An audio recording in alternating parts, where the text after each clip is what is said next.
Hi, good afternoon. My name is Elizabeth Foss, and today we're going to talk about balance and fall prevention in cerebellar ataxia. Our agenda for today, we're going to start with the prevalence of falls and ataxia, go ahead, tap into the role of the cerebellum in balance, some remediation, which are interventions to restore impairments, compensation, interventions to offset the problem, live life despite impairments, and then a whole bunch of summary of resources just for you. Now, the content will go a little bit fast, but you'll have the slides and you should have the recording to revisit.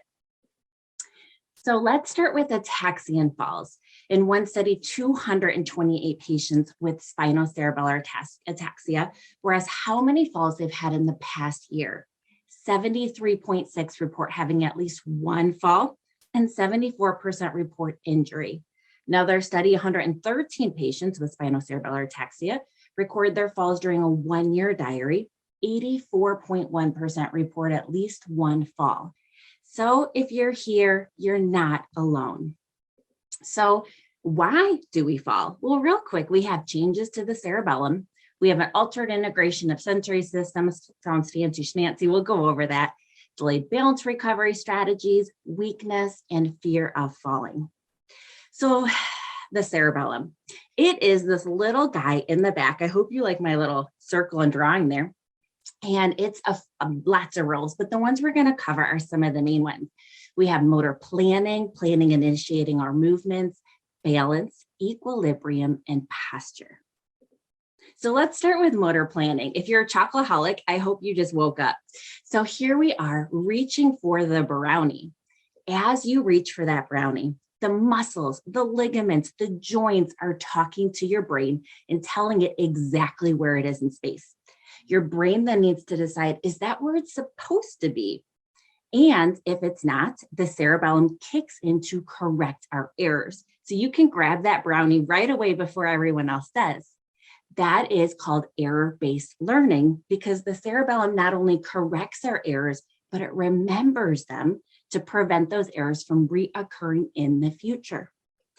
That's one of the reasons, just to tap back there, why sometimes when we reach, we may over or under reach for objects.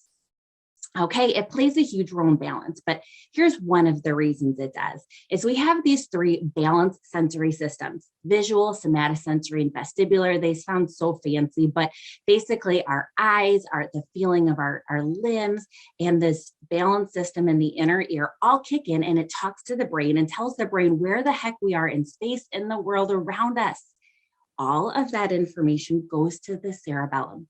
The cerebellum is our organizer and our responder. So if we have damage or degeneration there, our brain might get a little bit confused or delayed into where we are in space, and that'll obviously affect our balance recovery and our postural control.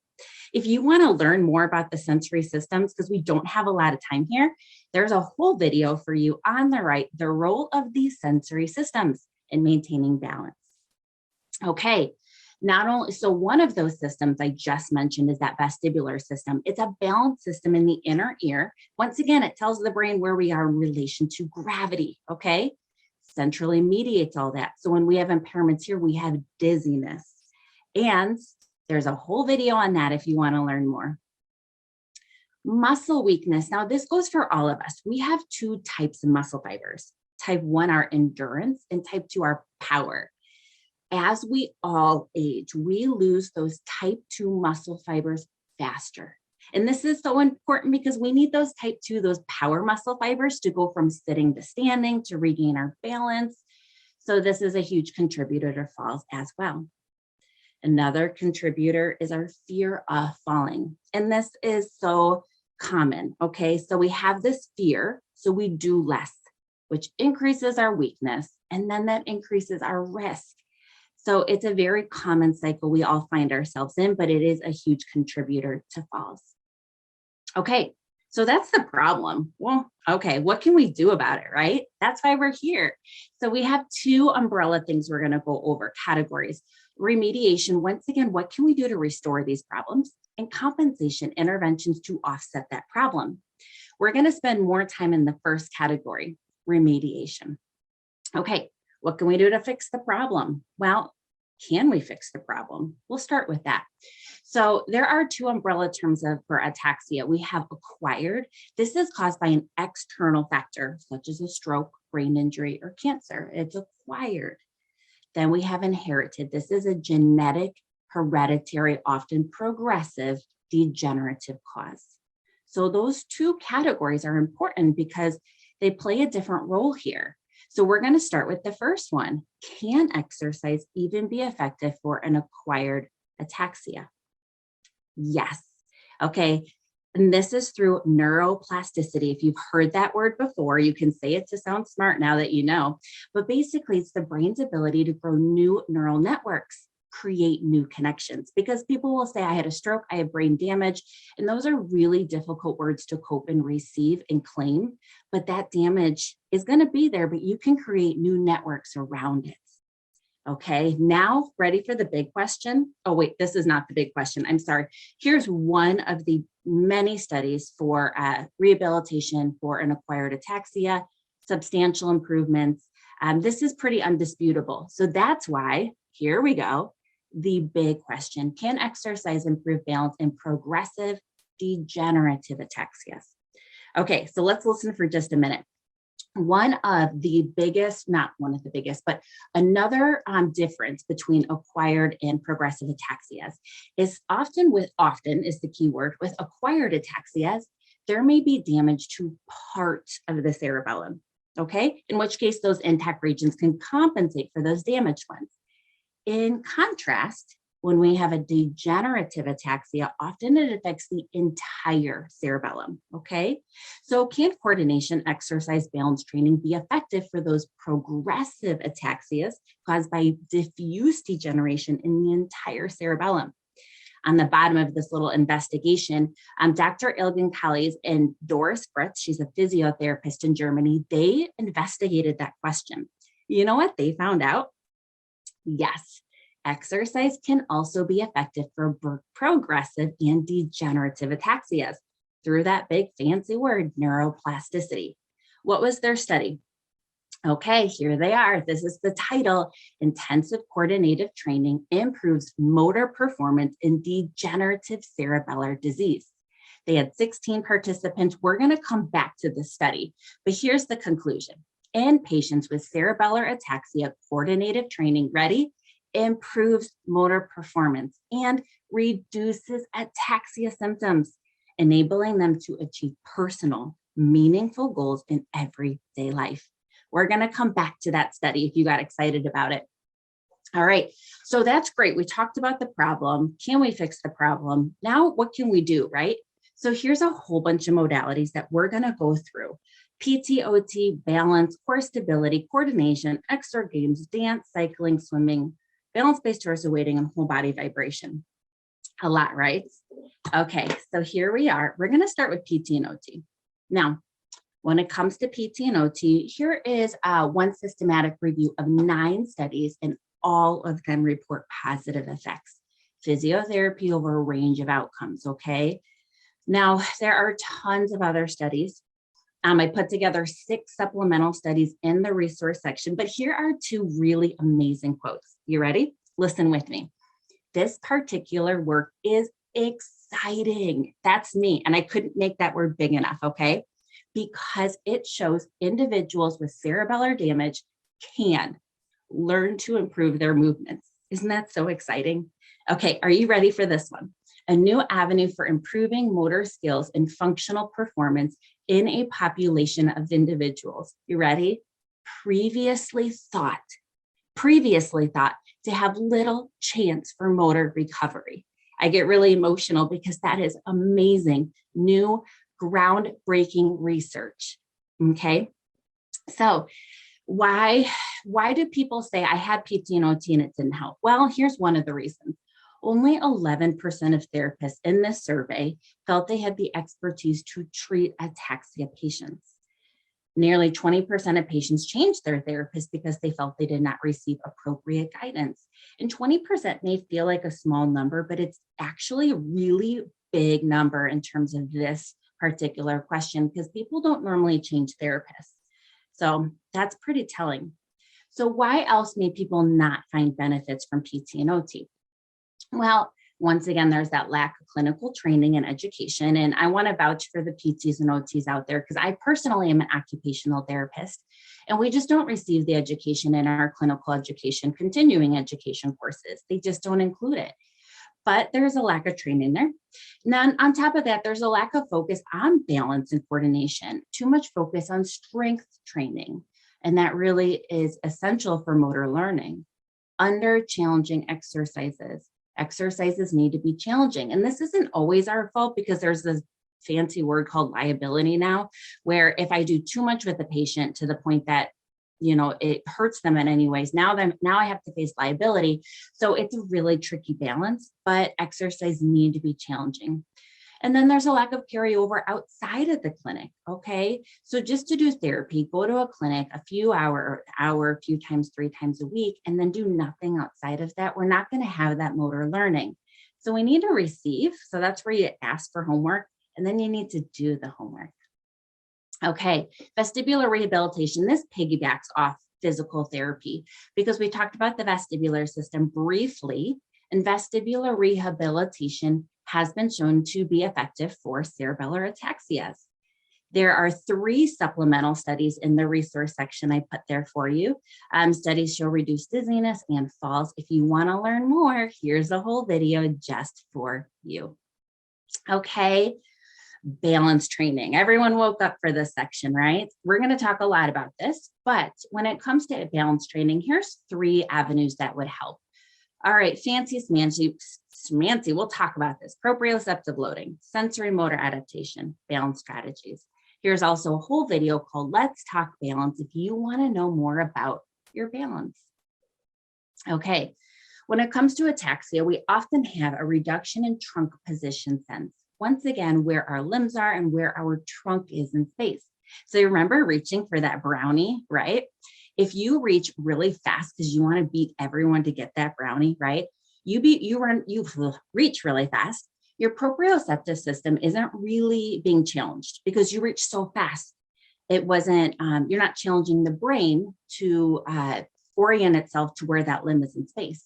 But if you reach really slow, like no one's around and you're thinking, do I eat it? Do I not? Do I eat it? Do I not? I got to lose weight, COVID pounds, all that stuff. Then the proprioceptive system is being challenged the entire way. So where is this applicable? Proprioceptive-based exercises are slow versus fast.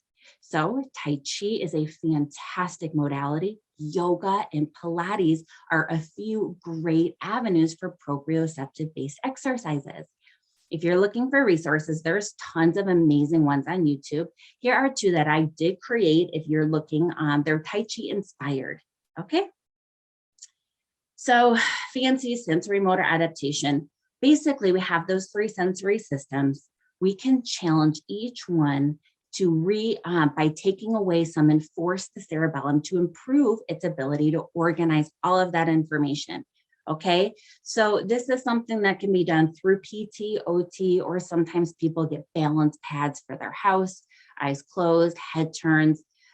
Here's a whole challenge in the right side, a static standing balance that incorporates this. Balance-based torso weighting we'll talk about, but that's also proprioceptive loading because you're loading the trunk with weights to talk to that brain. Okay, balance strategies, regaining our balance fast, right? We need strength for that. We need a reaction time. Here is a whole video if you want to learn more about that. We're just limited on time constraints. All of the videos are on Little Steps, Big Gains, by the way. All right, core stability training, because we're going to stick with balance training here, but it's the kind of umbrella to everything we're going to talk about next. So ataxia has been shown that we have a lack of core stability during gaits. So while we're moving around dynamic during balance, we have, thank you. We have a lack of proximal core stability. Okay, so what are some great modalities for that? Yoga, Pilates, Nordic walking, getting out those poles. Oh, so good for the core. Okay, on the right is a 30-day challenge if you're interested, looking for some core stability. Okay, so here's the other thing. Sometimes people ask, Well, if I do my sitting balance exercises, is it going to be effective or applicable to my walking? Guess what? Yes. Here is a study where they did 6 weeks of home exercises, static and dynamic, in sitting and not gait training. In other words, they didn't do gait training. Did you hear that? They did no gait training. Yet, they found improvement in locomotor performance in people with cerebellar ataxia because of the core stability that's applicable there. All right, here is just another study. We're going to skip to that underlying part. And basically, conventional balance training improves dynamic balance, okay? Oh, in the very last sentence, you ready? Progressive degenerative cerebellar ataxia. Okay. Coordination. All right, we're going to jump back to that study by Dr. Ilg and colleagues in Doris Fritz. So it's amazing that we learned that people with progressive ataxia made improvements there. There were 16 individuals, and both predominant cerebellar ataxia, but also afferent ataxia, such as Friedrich's, found improvements. So that's great, but what about this huge clinical gap where I share this with people and then they say, well, what did they do, right? That's great that they did, but what kind of stuff did they do? So I contacted the authors and I contacted the physiotherapist in Germany, Doris Fritz, and we've been in touch back and forth. I sent them videos to understand what the exercises were. Okay, here's a few pictures of some of the exercises. And then I actually created a video of these exercises, and I'm currently working on some guided exercise sessions for people interested in applying this evidence-based research.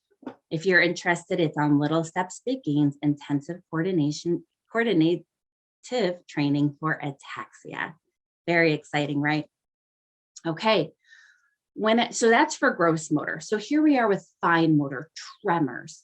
Okay, this is a great study that showed that proprioceptive loading reduces tremor amongst cerebellar and tension tremor. Okay, what is proprioceptive loading? Remember, as we reach for that brownie, it's adding input to that limb. So it's constantly talking to the brain about where it is, improving that. So basically, tell me what they did, right, Elizabeth? Okay, they added weights during fine motor tasks, okay? Fine motor coordination with weights. So they put weights on their wrist and they put objects on a table and did precisional tapping with them, finger to nose, alternating movements. They did things like building blocks, typing, writing, and they just added weights during it. So if you're interested in applying that, get some weights, do some fine motor tasks, or here are 3 videos of other options that you can incorporate. The first one, coordination with cards, is a really fun one to check out. Add some weights during it. Okay, there's a ton of amazing research on exergames. Crazy, right? This is whole body exergames like We Fit. Okay, here's one, motor training in degenerative spinocerebellar disease. So exciting, right? Found improvements. Okay, these studies demonstrate that high intensity coordination training may lead to significant benefits with patients with degenerative ataxia. Okay, this could be physiotherapy or whole body video games, exergames. The benefit, okay, everyone wake up for this one, ready? The benefit shown in these studies is equal to regaining 1 or more years of the natural disease progression. So go get some exergames, okay? This in the references, I have 4 supplemental studies. One is based on SCA3, another one even at advanced stages, okay?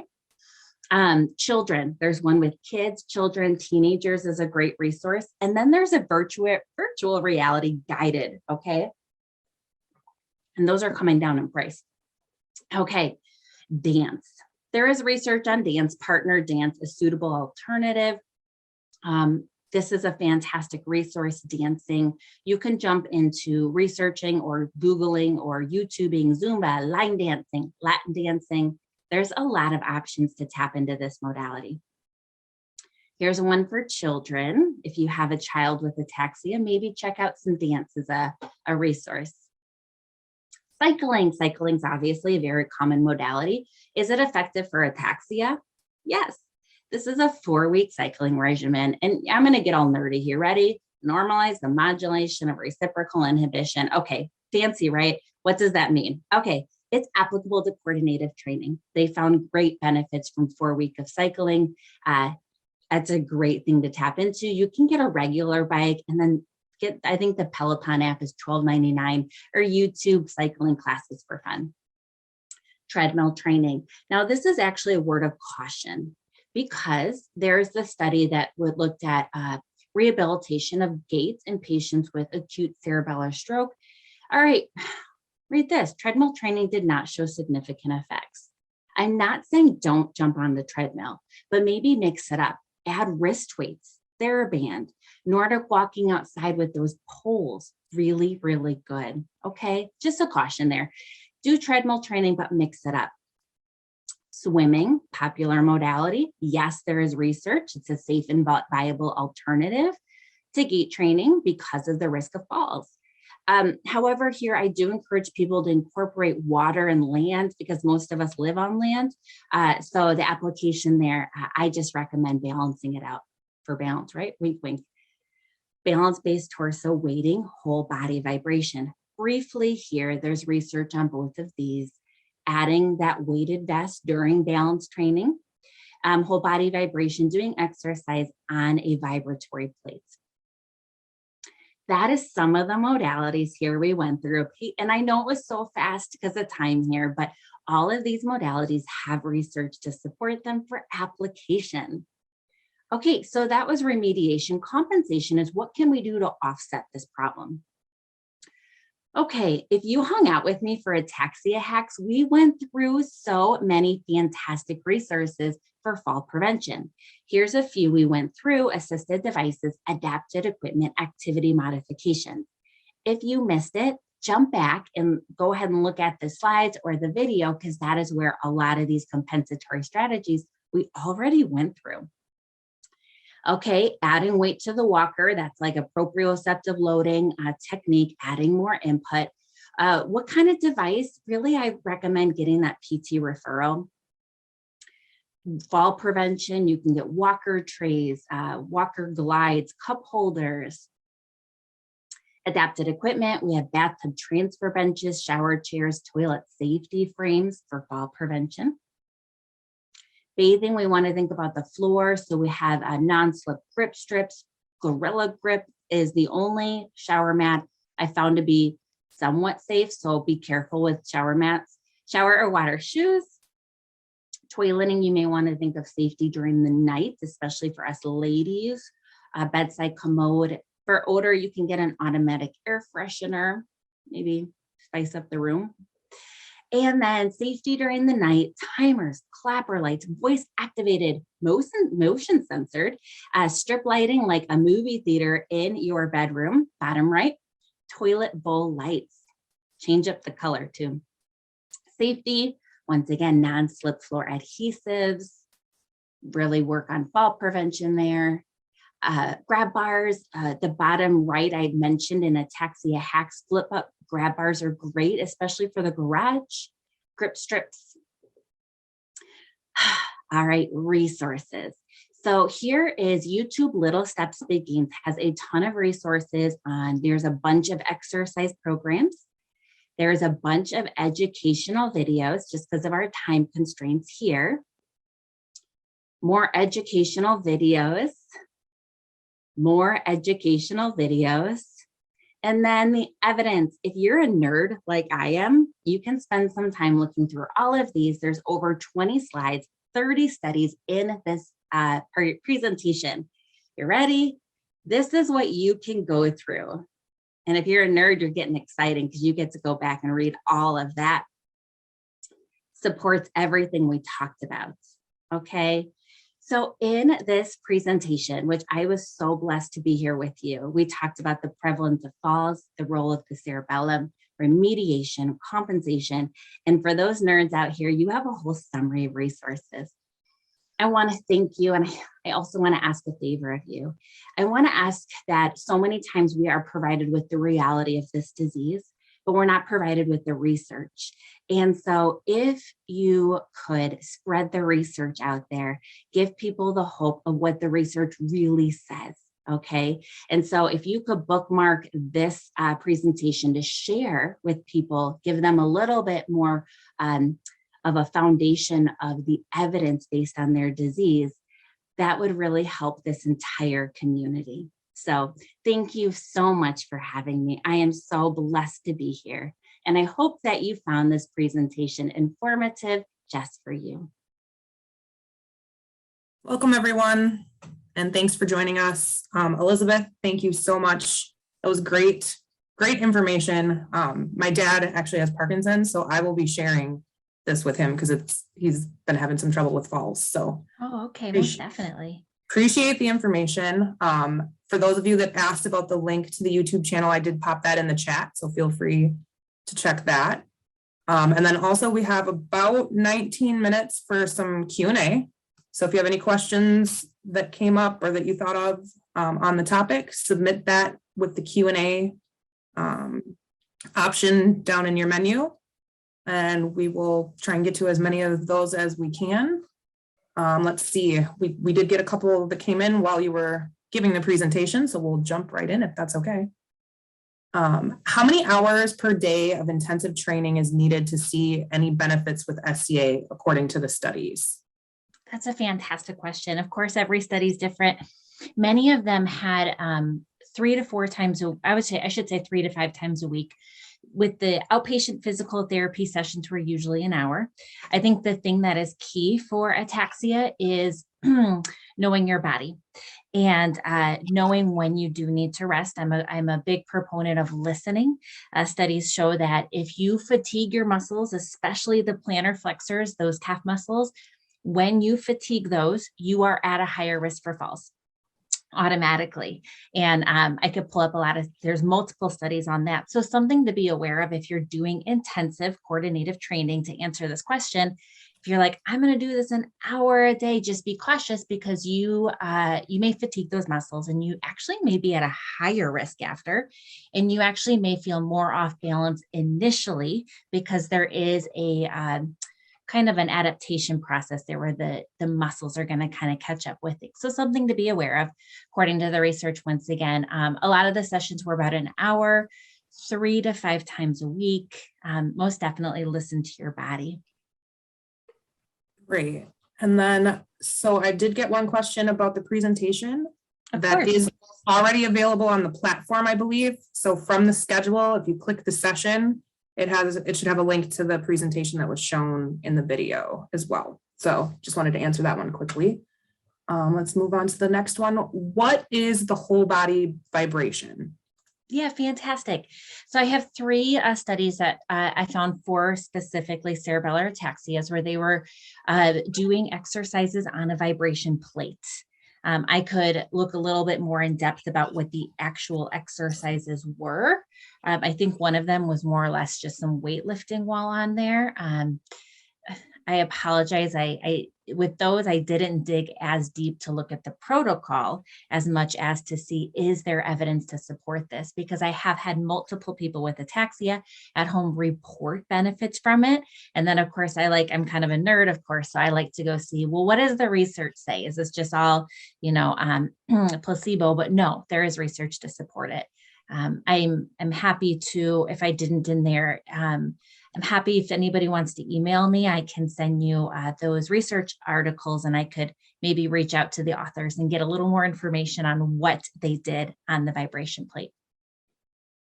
Great, thank you. And let's see, I missed the reason for the weight on the walkers. So can you kind of elaborate on that? Absolutely. So when we add weight on the walker, it gives those devices a little bit more input. Obviously with ataxia, with our gait, we tend to be very wide, and we also have a hard time stopping often because we have such a wide stance. So when you unload one leg, now suddenly you're taking this big step and you have a hard time stopping. So that's where loading up those walkers can actually give you more input, slow you down a little bit, and give you more control. So what we often do, as I showed in the pictures, we grab ankle weights, put it on the walkers, say, hey, let's see how this goes, and just trial different things. Sometimes people find relief wearing ankle weights on their ankles. That's another option as well. You could try, I think I mentioned this, putting like a laundry basket on your rollator, see if that helps. But that's kind of why. It gives you a little bit more input, helps with those episodes where we have a hard time slowing down or stopping. Great.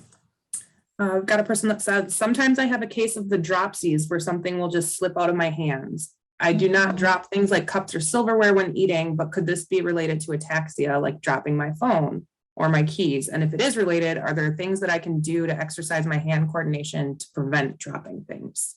That's a fantastic question. Also very common, because once again, this, the cerebellum is responsible for muscle control, coordination, talking to the brain. A lot of times we have to do an assessment to see, first off, is there weakness there? And usually there's not. Usually our grip strength is there. It's the coordination that's lacking. And a lot of times those episodes happen during dual tasking when we're, thinking we're grabbing the car keys and then thinking about what else we need to pack. Our brain is trying to do two things at once, right? And then all of a sudden we lose the keys. Under emotional stress and strain, those can be triggers for that as well. But I did mention there is a fantastic study on specifically cerebellar tremors with proprioceptive loading. And they put in that particular study, I think it was 1.5 pound weights.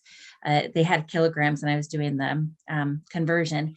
And they did, like I had mentioned, they did precisional tapping, finger to nose exercises. They did things like buttoning, all sorts of fine motor tasks in that study with wrist weights on. And they found a reduction in tremors, which then also kind of correlated into muscle control, coordination, the connection between the limbs there. And what I mean by that is the hand, the joints, and the brain. And so that may help. A lot of times it's not weakness where people need to go get grip strengthening, digiflex and squeeze and squeeze. Usually it's more or less the coordination of the muscles there. Awesome. Thank you. Of course. We got Paula here says, can you talk a little more about the exergames? Absolutely. So exergames would be something like Wii Fits. There are, table tennis, are all really, really good ones. Boxing, virtual reality. I know the exergames, this is kind of along the lines of virtual reality, they're coming down in price. The Oculus is like the first generation, I think, is maybe $300. They have a lot of fitness ones on there. The only thing is once you put a virtual reality headset on, you can't see the floor of your body. And we have a hard time, the cerebellum, knowing where we are in space. So if we take away our vision, we're, we're in trouble. So always sitting down in a chair while doing that, but there's a lot of games and activities.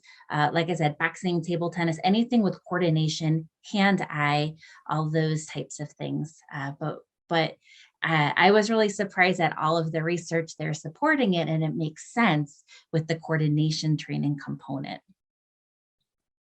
Great, thank you. I've got a question here that says, how do we share? And I am assuming that you mean the session after it's available. So I'll just answer that quickly. NAF will be posting all of the session videos to our YouTube channel. And so you'll be able to share that YouTube video link with people that you want to share the session with. So hopefully that's what you were asking and I answered that question for you. Let's see. Has hyperbaric oxygen therapy shown any effect for ataxia? Ooh, I don't know. I could look that up. I don't want to pretend like I know everything because I most definitely don't. I would love to do research with you and for you, and I could maybe there's somebody here that has that answer. Great. Do you have a list with examples of recommended exercises? I don't have a specific list. I have a lot of videos.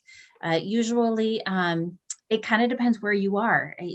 With individuals with ataxia, everyone's at their own custom level. I can give you kind of some of the standard basic ones that are really, really good. It just depends where you are. So a lot of people are more wheelchair bound. A lot of people are more ambulatory.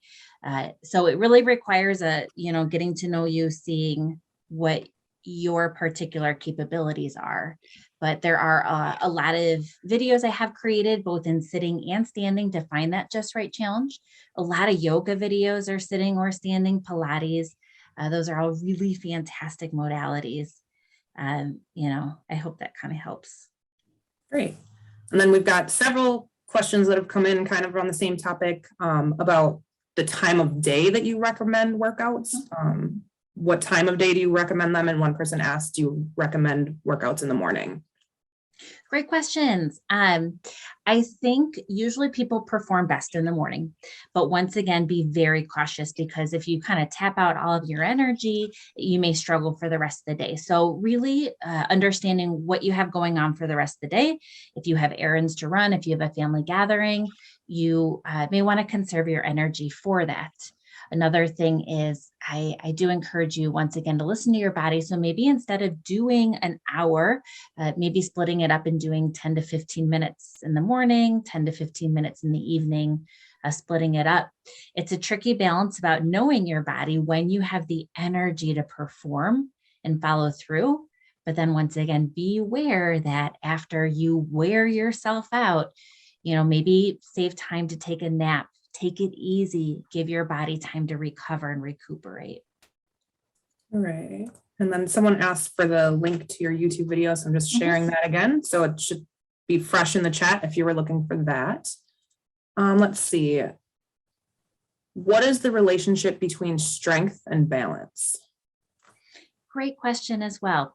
So once again, a lot of balance actually has to do more or less with the sensory systems more than the physical strength. However, there is a physical strength component, right? Because if I am losing my balance and I do fall backwards, I do need the strength. And I kind of mentioned those two types of muscle fibers, right?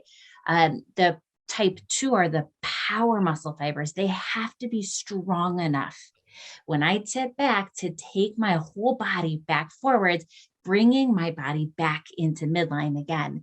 So there is a huge component there in terms of weakness in those legs, having those power muscle fibers.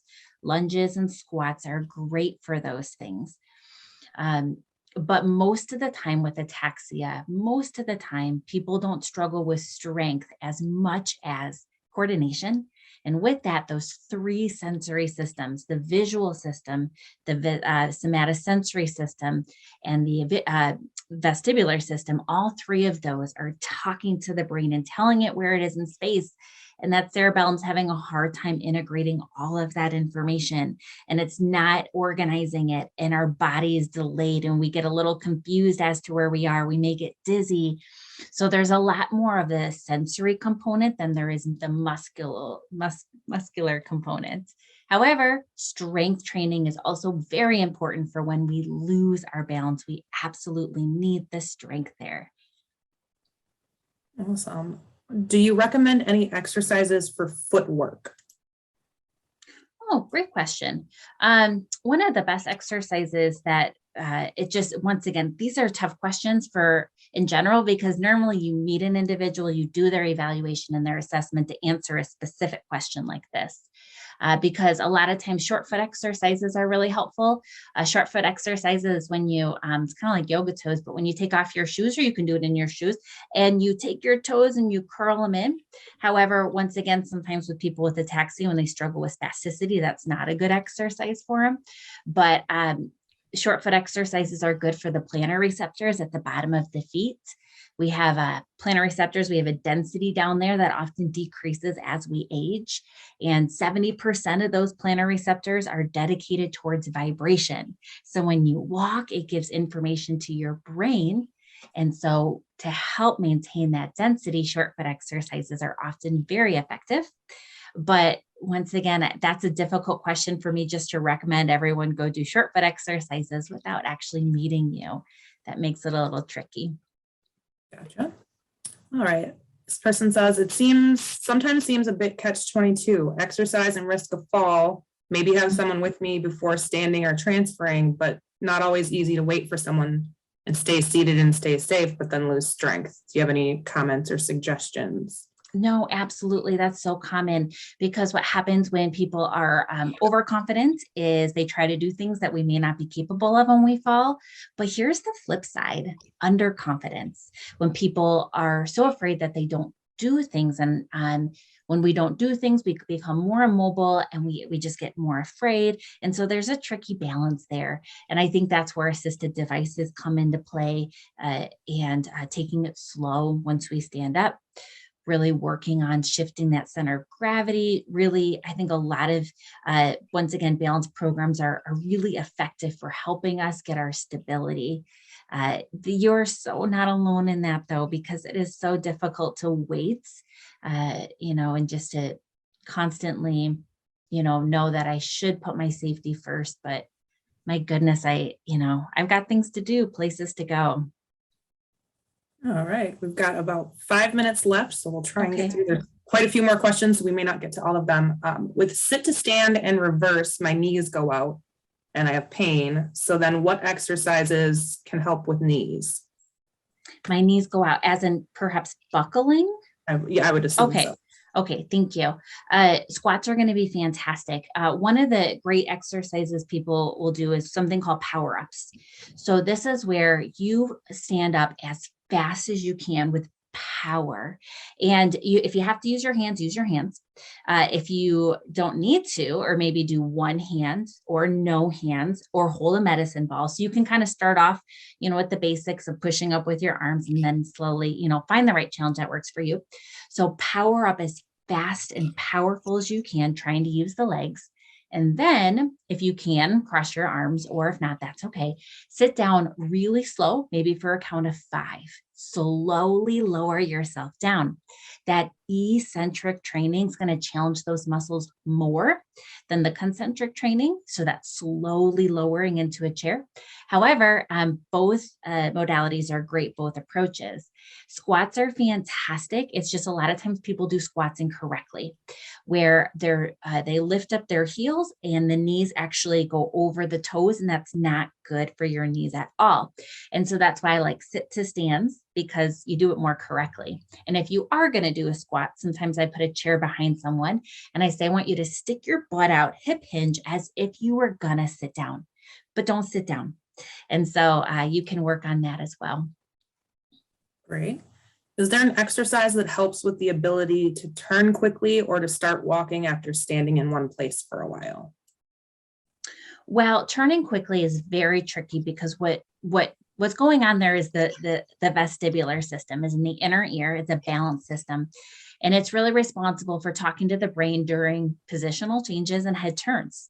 So when we're turning our head, what's going on there is in the inner ear, we've got fluid moving. And the fluid is sending signals to the brain. It sounds so weird, but anyways, and then the brain is getting all that information about where we are. And that's why people often get dizzy during head turns and positional changes. That is the vestibular system kicking in there.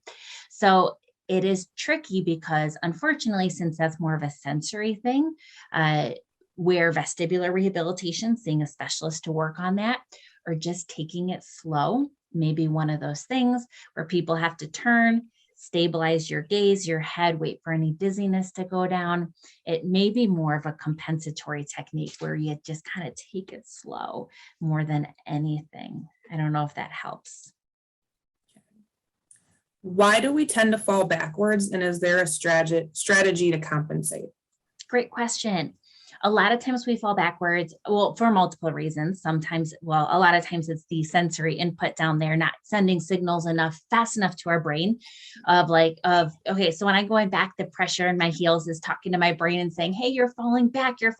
And then my brain listens and says, I'm going to correct myself and bring myself forward again. That is part of that, a writing reaction. And so when we have impairments in that somatosensory system, we have a delay there. So that's one reason. There's multiple reasons. So that's reason number one. And so to compensate for that is where our balance training comes in. And I'll finish that sentence, but piggyback. So number 2 would be weakness in our ankles. And I talk a lot about ankles because we have 3 strategies that work on our balance. And the first one is our ankle strategies. So if we're standing up tall, and if I was standing right now talking to you, 90% of the time my ankles would be firing like crazy, but I wouldn't even know it because they're just constantly bringing my center of gravity into my base of support. If people have weakness in their ankles, they're going to get a waiver there. We're going to be swaying a little bit more because those ankles are weaker. And so when we have weakness in those ankles and we start to tip back, they need to be strong enough to pull us forwards again. We absolutely need to be able to. So if we have weakness there, we need to work on that. And one of the best ways is to do calf raises, and you can do that holding on to a chair or something like that, just going up and down on your toes. There's a test that physical therapists do. I'm an occupational therapist, by the way, but I do this as well. And it's called the single leg calf raise test. And what you do is you have somebody hold up one leg and do calf raises on one leg, mind you, in standing. And if they cannot do 20, that shows that's weakness. Anything 20 or more is a normal muscle grade, which is crazy because 20 is a lot. So if somebody can't do 20 there, it shows weakness in those muscles, and you can do calf raises there. Wall falls are fantastic. I do this a lot with people. So have a wall behind you and maybe a walker in front. Stand about a foot away from the wall. Keep your body straight, as straight as you can, like a tree. Slowly sway back, but then don't touch the wall. Use your ankle strength to bring yourself back forwards again. And I say it's, pretend like you're a tree swaying in the wind, but rooted in the ground. So practice that. Sway back and forth where you have a wall in back, you have something in front for safety, and that'll really work on those ankle strategies. And then pay attention as you do it. What does it feel like to have your weight on your heels? What does it feel like to bring it onto your toes? Pretend like you're standing on mud and feel the weight shift. So there's a little bit of intentionality there. That's another exercise. And I've mentioned Tai Chi, yoga, and Pilates are also really good for those things. So that's a long, long answer. And I know we have so many questions to go over, but that's a few reasons why we tend to tip back. Is it's a kind of a feedback thing going on there, a delay in our riding reactions, and then some weakness in those ankles. Great. Thank you. And then we are over time. So I'm going to ask sorry. No, don't be at all. So I'm just going to ask one final question, and then we'll let everyone go for the day and see you all back tomorrow morning. So 2-part question. Where are you at, Elizabeth? And then also, what is the best way to contact you? Oh, that's okay. Okay. So I'm in the Chicagoland area, and I knew I should have done this, put my email on my slides, but I can put it in the chat. I can probably type it in there. My email would be the best way. It's lsteps.bgains@gmail.com. And under all of the videos in the description, my email should be there as well. So I'm very happy to answer any other questions because I know we were short on time today. That message did not come through on the chat. So if you want to just send that and select everyone. Oh, that's why. Okay. And then I just wanted to thank you again for your time. It was fantastic information. You got a lot of kudos in the chat. Oh, wonderful. And I wanted to thank everyone that has joined us all day long and that joined this session. I think we had 115, 120. Wow. So this is really a topic that everyone's very interested in. So thank you everyone for coming, and thank you, Elizabeth, for your time. Of course. Thank you for having me. See everyone tomorrow. All right. Bye.